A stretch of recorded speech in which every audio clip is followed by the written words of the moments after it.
Hey there, Java nerds. This lesson is going to be about using JavaFX to make user interfaces.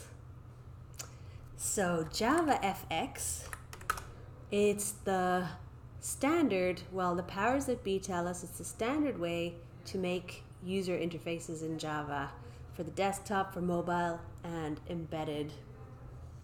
But it's fairly new and it hasn't got completely adopted yet. Because it's replacing this other thing called Swing. I'm going to give you a sort of a layout of a little bit of background. So GUIs, you've probably heard me talking about before. This stands for Graphical User Interface. And pretty much anytime you're making something, there's going to be an end user. So pretty much everything needs a user interface. And usually you have a few options with that, with regard to what platform you decide to use. Pretty common is the web. You might decide to make it a mobile app, or you could make it a desktop app. Okay, so desktop apps, I guess these are probably a little less common, although I'm sure you have some, like maybe your BitTorrent client that you use to borrow movies and stuff from the internet, or like if you still use Microsoft Word, or Eclipse is a desktop app. It's a desktop GUI, and you pretty much know what a web app is, and you know what mobile, that's on your phone. With mobile, you have two different platforms under that. So you have Android, and then you have iOS, which is for iPhones. All right, so with the skills that you have, you can tackle a few of these different things. So in web, we usually split the web into a front end and a back end.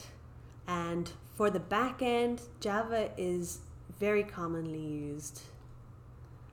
Now this code would look very similar to the code you've been learning about. And usually you're dealing with some sort of a database in the back. But then you also need a front end. That's where the GUI part comes into it.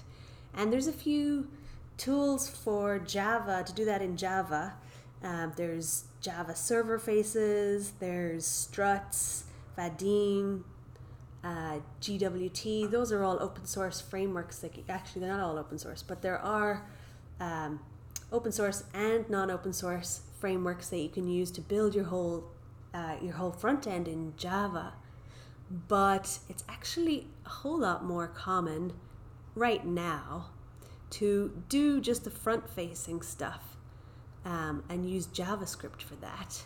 Usually JavaScript and then some HTML to do the laying out of things, and then CSS to style things.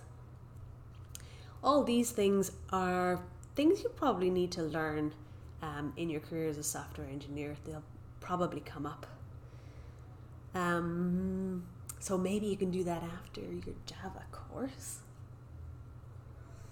Okay, so with respect to mobile, the Java that you know already is used. So Android is actually Java. So you can use the skills that you have, the Java skills that you have, and then add on to those just the sort of infrastructure that you have to know about Android, how it works. So then you'd be able to build Android apps. And then for the desktop, well, we always in Java had this thing called Swing.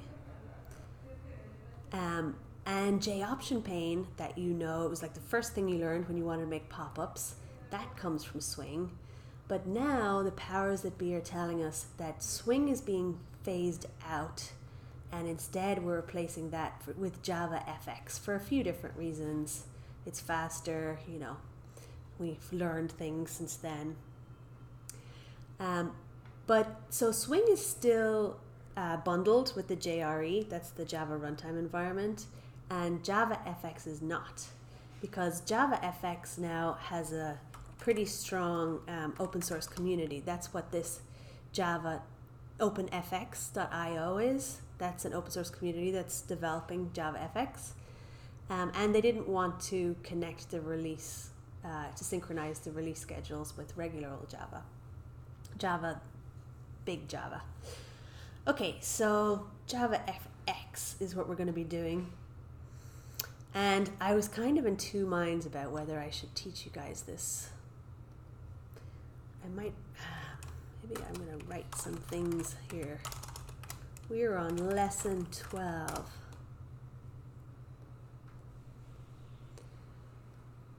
Because I wasn't really sure, terminology, wasn't really sure if it was really the thing that you're going to be using most. But anyways, so the thing about JavaFX is it's cross-platform, and that means it can run on your Windows, it can run on your Linux, it can run on your Mac, all the same, so you don't have to change any code for that. It can also run on iOS, and it can also run on Android.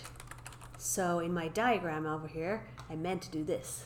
So you can also use FX here for mobile. And it's pretty nice and handy for that, although not as commonly adopted yet. Okay, the other thing, it's not bundled with the JRE. What does she mean about JRE? You might have seen this. If you go to your Java build path, you'll see that there's always a JRE in here. And that's where, you know, string and Java util and all those things come from. All those things are bundled with the JRE. Okay, because JavaFX is not bundled with the JRE, we're going to be using Maven to build it.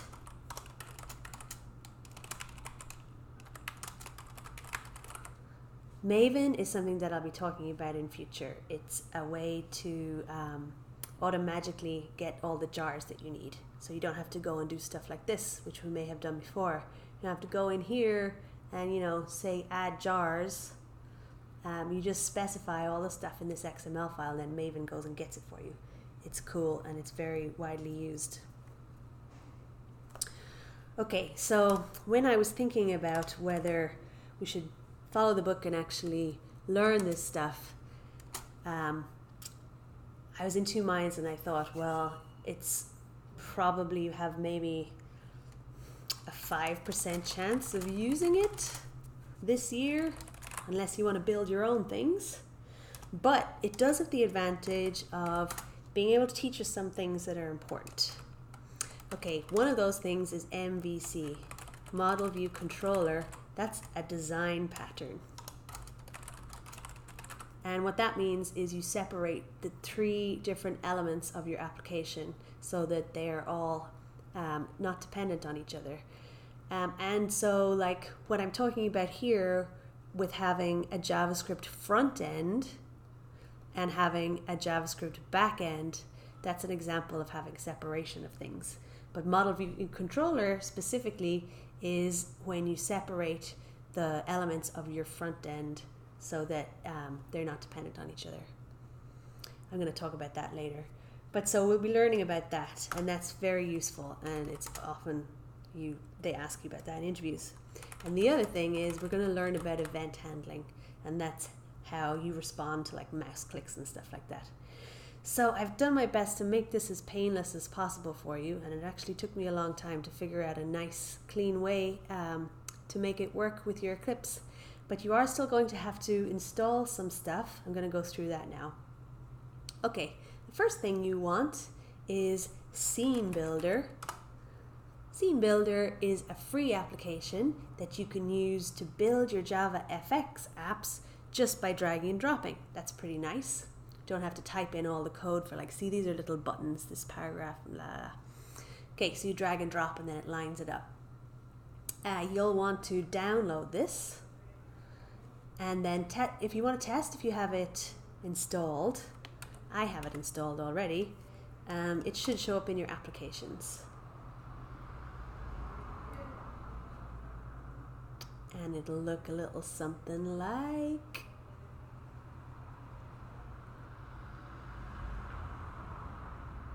this.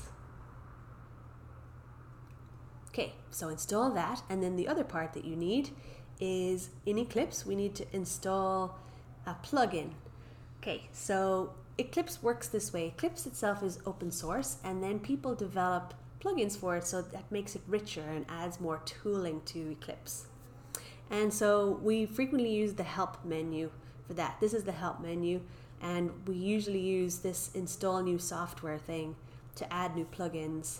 In this case, it's a common thing, so I'm going to use the Eclipse Marketplace to download the JavaFX plugin that we're going to be using.